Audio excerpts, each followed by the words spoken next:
డబ్బు, అనారోగ్యం, ఉద్యోగం, వ్యాపారం అప్పులతో బాధపడుతున్నారా? వెంటనే జేకేఆర్ గురువు గారికి కాల్ చేసి అపాయింట్మెంట్ తీసుకోండి. హలో నమస్తే, వెల్కమ్ టు సుమన్ టీవీ. ప్రస్తుతం మనతో పాటు స్టూడియోలో personality development coach and family counsellor అయిన మాధవి గారు ఉన్నారు. వారితో ఈ రోజు కొన్ని విషయాల గురించి మనం చర్చిద్దాం. హలో మ్యామ్, నమస్తే. నమస్కారం కీర్తి గారు. మ్యామ్, ఇప్పుడు రిలేషన్షిప్స్ గురించి మాట్లాడుకున్నప్పుడు కొన్నిసార్లు ఏంటంటే ప్రేమించుకొని పెళ్లి చేసుకుంటారు, లివ్ ఇన్ రిలేషన్షిప్ లో ఉంటారు. తర్వాత పెళ్లి చేసుకున్న తర్వాత ఎక్కువగా డైవర్స్ కేసెస్ అని లేదంటే గొడవలు అని పెరిగిపోతూ ఉంటాయి. అంటే పెళ్లికి ముందున్న ప్రేమ, పెళ్లి తర్వాత ప్రేమ లేకపోవడంతో పాటు అనుమానం ఎక్కువైపోతుంది. ఎందుకు అలా జరుగుతుంది అంటారు? అసలు మీ క్వశ్చన్ లోనే ఆన్సర్ ఉంది యాక్చువల్ గా. ఇప్పుడు లివ్ ఇన్ రిలేషన్షిప్ అన్నా, లవ్ మ్యారేజెస్ అన్నా ఏమవుతుంది, అప్పుడు వరకు అమ్మాయి టైం అడిగినప్పుడు ఈ అమ్మాయి రాకపోవడం వల్ల, లేకపోతే చెప్తే ఎందుకు రావట్లేదు, నీకు నా మీ ప్రేమ లేదా, నువ్వు రావాలి కదా, ఇద్దరం కలిసి వెళ్ళాలి కదా, ఈ రకరకాల మాటలు మాట్లాడుకుంటారు. అప్పుడు బాగానే ఎంజాయ్ చేస్తారు ఇద్దరు. అప్పుడు వాడికి ఏమనిపిస్తుంది, నాకు టైం ఇవ్వట్లేదు అన్న ఫీలింగ్ లో ఉంటుంది. When she starts giving time, ఇద్దరు కలిసి ప్రేమ, బయటికి వెళ్ళటాలు, తిరగటాలు, ఆమె నవ్వే విధానం, ఆమె చేసే పనులన్నీ అప్పుడు వాడు చాలా నచ్చుతాయి. ఎవరితో మాట్లాడిన వాడికి ఏం అనిపించదు, ఎందుకంటే he's in love with her and she also love in with him. కాబట్టి వాళ్ళిద్దరు ఏమనుకుంటారు, మే ఇద్దరం బాగున్నాం, వేరే వాళ్ళు ఏమని అనుకున్నాం, అక్కర్లేదని బాగుంటారు. Now when they got married, ఈమె అలాగే ఉంటది. పెళ్ళైనంత మాత్రం ఆమె మారాలని ఏం లేదు కదా. సో అలాగే నవ్వుతూ ఉంటుంది అనుకోండి, ఎవరితో అయినా స్టార్ట్ అయిపోతుంది. అంటే నువ్వు అప్పుడు ఇలా ఉండేదాన్ని కదా, ఇప్పటికి నువ్వు మారలేదంటే కారణం నేను ఇంకెవరితోనే ఉన్నావా నువ్వు అంటే ఆమె అప్పుడున్న ఫ్రీనెస్, అప్పుడున్న ఆ పర్టికులర్ టైంలో ఆమె ఇద్దరు ఎంత క్లోజ్ ఉన్నారో, ఆ క్లోజ్నెస్ ఆఫ్టర్ మ్యారేజ్ ఏమైపోతుంది అంటే చాలా అతని మీద తనకి, అంటే మోస్ట్లీ బాయ్స్ కి ఎలా ఉంటుందంటే బిఫోర్ మ్యారేజ్ అంత పర్టికులర్ గా ఉంటారు. వాళ్ళకి ప్రేమ అంటే ప్రేమిస్తారు కాదంటలా, ఎమోషనల్ బాండింగ్ అంత ఉండదు వాళ్ళకి. ఉంటది డిఫరెంట్ టైప్ ఆఫ్. ఎలా అయిపోతుందంటే అప్పుడు వేసుకునే డ్రెస్సెస్ అప్పుడు నచ్చుతాయి, మోడర్న్ వేసుకున్నా, హెయిర్ ఎరుపుకున్నా. ఇప్పుడు పెళ్ళైన తర్వాత అలా వేసుకుంటే ఆ డ్రెస్, ఈ డ్రెస్ వేసుకొని వస్తావా ఏంటిది, నువ్వు లేదు ఇదే మార్చుకోవాల్సిందే. మోడర్న్ డ్రెస్సెస్ అసలు యాక్సెప్ట్ చేయరు. ఎందుకంటే చాలా ఇంకా ఈమె నాతోనే ఉంటే మా ఇద్దరం కలిసి వెళ్ళినప్పుడు ఇలా ఉండాలి, నువ్వు విడిగా కూడా ఇలా వెళ్ళొద్దు అనే ఇంకా అన్ని చాలా చాలా రకరకాల క్వశ్చన్ స్టార్ట్ అయిపోతాయి. ఇప్పుడు ఏమవుతుంది అమ్మాయికి, అరే నువ్వు ముందున్నప్పుడు నన్ను ఏం అనలేదు, నేను ఇలాగే ఉండేదాన్ని, ఇప్పుడు ఎందుకు నువ్వు ఇట్లా చేస్తున్నావు, నీ పాజిటివ్నెస్ ఎందుకు వచ్చేసింది. Become very positive at that time. You want she mind, నేను చెప్పినట్టుగానే వినాలి, అప్పుడు నీ ఇష్టం వచ్చి నడిచింది, ఇప్పుడు నువ్వు నా మాట వినాలి, నేను ఎలా చెప్పాను అలాగే ఉండాలి అన్న మాట చెప్పినప్పుడు న్యాచురలీ ఈమెకు అది నచ్చి ఇతను చేసుకుంది.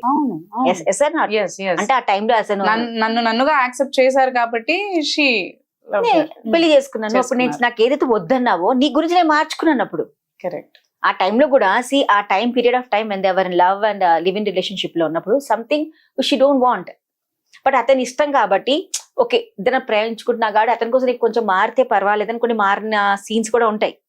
ఇప్పుడు అదే మారింది, నువ్వు మళ్ళీ లాంగ్ టైం వరకు అయిపోతుంది అనేసరికి ఎవరికి ఉండదు. ఇప్పుడు నువ్వు అదే ఉండే ఎందుకు ఉంచుకుంటున్నావు, మార్చచ్చు కదా అంటే ఇప్పుడు ఎందుకు అనిపిస్తుంది అమ్మాయికి, అంటే అప్పుడున్నది ఇప్పుడున్నది ఏం మారింది, అప్పుడు మనిషి నేనే, ఇప్పుడున్న మనిషి నేనే, ఎగ్జాక్ట్ మనకి మ్యారేజ్ అయింది. కరెక్ట్. సో నా ఈ స్పేస్ ఇవ్వడం, ఈ పర్టికులర్ పాజిటివ్నెస్ ఒకటి. ఇంకోటి ఏంటంటే కొన్ని రిలేషన్షిప్స్ లో మనం ఏం చేస్తామంటే because of some pressure they get, actually వాళ్ళకి ఆ ప్రేమలో పడాలంటే ఒక ప్రెషర్ లో పడతారు వాళ్ళు. పియర్ ప్రెషర్ అన్నా, లేకపోతే వేరే వాళ్ళ ప్రెషర్స్ అన్నా, లేకపోతే ఆ టైంలో వాళ్ళకి ఎమోషనల్గా చాలా వీక్ ఉంటే ఇలాంటి లవ్ లో పడినప్పుడు ఆఫ్టర్ గెటింగ్ మ్యారీడ్ ఇవన్నీ వాళ్ళకి ఒక రకమైన సఫికేషన్ స్టార్ట్ అవుతుంది. కరెక్ట్. వాళ్ళని ఏదో బంధించినట్టు అయిపోతుంది, రిస్ట్రిక్ట్ చేసినట్టు అయిపోతుంది. ఇప్పుడు అమ్మాయికి ఏంటి, మోస్ట్లీ అమ్మాయి ఏంటి అబ్బాయిలు ఏంటి, ఒక రకంగా అమ్మాయికి ఏమో ఈ పర్టికులర్ రూల్స్ అండి. ఒకప్పుడు రూల్స్ లేవు, నువ్వు రూల్ బ్రేక్ చేయమన్నాడు అతనే.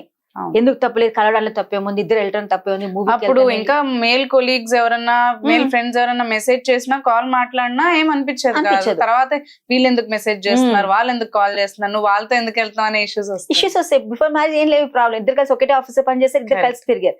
పెళ్ళాక తిరిగినా, ఫోన్లు వచ్చినా, మీరు అన్నట్టుగా మీటింగ్స్ అంటే వెళ్ళిపోయినా, 2-3 days మీటింగ్స్ అని వెళ్ళిపోయినా ఇవి స్టార్ట్ అయిపోతాయి. కరెక్ట్. ఇప్పుడు ఏం జరిగిందంటే నువ్వు అప్పుడు ఉన్నావు, అప్పుడు అలా తిరిగావు కాబట్టి ఇంకా నువ్వు అలాగే ఉన్నావేమో, అంటే నీకు ఇంకా నువ్వు మ్యారేజ్ అయిన విషయం నీకు గుర్తులేదేమో, నువ్వు ఇంకా అలాగే ఉన్నట్టుగా ఫీల్ అయిపోతాడు. అప్పుడు ఇద్దరిలో ప్రాబ్లమ్స్ వస్తుంటాయి. ఇక్కడ అమ్మాయి కూడా అంతే, అబ్బాయి అంతే. ఇప్పుడు అబ్బాయి కూడా అంతే, when she get married or when he got a job, ఇప్పుడు అమ్మాయి ఏమనుకుంటుంది, ఈజ్ నాట్ గివింగ్, నాకు టైం లేదు. ఒక 5 కంటే 4:30కి వచ్చేవాడు, ఇప్పుడు నేను 5 కంటే 7కి ఇంటికి వస్తున్నాడు, ఇంకా నా మీద ఇంట్రెస్ట్ లేదు, బోర్ కొట్టేసింది. ఎందుకంటే అప్పుడైతే మా ఇద్దరం ప్రేమించులో ఉన్నాం, ఇప్పుడు పెళ్లి అయిపోయింది, బాధ్యత పెరిగింది, సీతంగా నా మీద ఇంట్రెస్ట్ లేదు. అసలు నీకు ఇంకో అమ్మాయితో నీకు పరిచయాలు పెరిగాయి. అప్పుడు కూడా వీళ్ళందరూ ఇప్పుడు మీరు అన్నట్టు ఒక చోట పని చేసిన అందరు కలిసి గెట్ టుగెదర్ చేసిన వీళ్ళిద్దరు మాట్లాడుకున్నప్పుడు ఏం ప్రాబ్లం ఉండేది కాదు. But after getting married because they both get positive naturally కదా.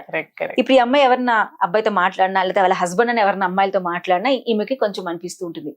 వచ్చి పొగినా కూడా కష్టమే. కరెక్ట్. ఇవాళ వాళ్ళ డ్రెస్ చూసామని ఇలా వేసుకొచ్చాము ఎంత బాగుంది అంటే అయిపోయింది.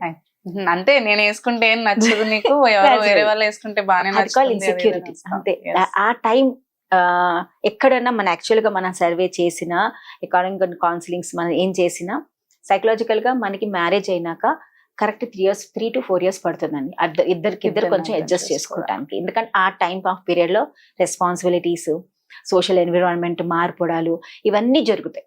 కాబట్టి ఒక 3 years మినిమం 3 ఏళ్ళు అయితే మనకి కొంచెం అర్థం చేసుకోవటంలో, ఫ్యామిలీని అర్థం చేసుకోవటంలో, ఫ్యామిలీ గడపడంలో జరుగుతాయి. ఎన్నో క్లాషెస్ కూడా అప్పుడే వస్తుంది. ఎందుకంటే ఒకరికొకరు అర్థం చేసుకోవడం ఈజీ టాస్క్. ముందున్నది వేరే ఉన్నది వేరే. ఒక్కింట్లో ఉన్న వాళ్ళమే ఒక్కొక్కసారి అర్థం చేసుకోలేం. అలాంటి 2 people of different people are coming together.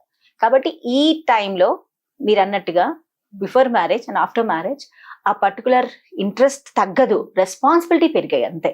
ఆ రెస్పాన్సిబిలిటీ పెరిగినప్పుడు ఒకరికొక సపోర్ట్ సిస్టమ్ ఇచ్చినప్పుడు, ఒకరికొకరు అర్థం చేసుకున్నాం, ఎంపథెటిక్ గా ఆలోచించినప్పుడు ఈ ప్రాబ్లమ్స్ అయితే సాల్వ్ అయిపోతాయి. అంటే ఈ కమిట్మెంట్ అనేది ఏమన్నా వాళ్ళని అది చేస్తుంది అంటారా? అంటే లివెన్స్ లో ఉన్నప్పుడన్నా నార్మల్ గా లవర్స్ గా ఉన్నప్పుడైనా కమిట్మెంట్ ఉండదు కాబట్టి ఫ్రీగా వదిలేస్తూ ఉంటారు. ఈ పెళ్లి అనే కమిట్మెంట్ లోకి వచ్చిన తర్వాత అది ఏమైనా చేంజ్ చేస్తుంది అంటారా? అంటే ఒక రకమైన అజమాయిషీ ఉంటుంది కదా, ఒక సప్రెషన్ అంటే అది ఒకరొకరి మీద. సో అదేమన్నా చేంజ్ చేస్తుందంట? అది వస్తుంది అంతే. కమిట్మెంట్ అప్పుడు ఉంది, ఇప్పుడు ఉంటుందా? ఆ కమిట్మెంట్ లేకపోతే పెళ్లికి వచ్చేవాళ్ళు కాదు వాళ్ళు. Commitment was there. పెళ్లికి ముందు కమిట్మెంట్ ఉంది కాబట్టి వాళ్ళకి పెళ్లికి దారి తీసింది. బట్ ఇక్కడికి వచ్చాక మీరు అన్నట్టు నా మాట వినాలి, ఎక్కడ ఏమైనా దూరం అయిపోతుందేమో, అంటే నా ప్రెషర్ తగ్గిపోయిందేమో, ఒకళ్ళొకరు రూల్ చేసుకోవాలి. డామినేటింగ్, ఒకళ్ళనొకరు డామినేట్ చేయడం స్టార్ట్ అయిపోతుంది. ఆ డామినేటింగ్ చాలా కష్టం. అండర్స్టాండింగ్, డామినేటింగ్ లో తేడా ఒకటే. మీకు ఏదైనా స్పేస్ కావాలి, నేను ఇచ్చినప్పుడు దట్ ఈస్ కాల్డ్ అండర్స్టాండింగ్. మీకు స్పేస్ ఉంది, నువ్వు నాకు ఇస్తావా లేదా, నా అప్పుడు ఇచ్చావు, ఇప్పుడు ఎందుకు ఇవ్వట్లేదు నాకు స్పేస్, ఇప్పుడు ఇస్తేనే నేను ఉంటాను నీతో అన్నది డామినేషన్. ఇప్పుడు ఈ రెండింటికి తేడా ఉందా లేదా, అది ఇద్దరు అర్థం చేసుకుని ఇచ్చే దాన్ని బట్టి ఉంటది.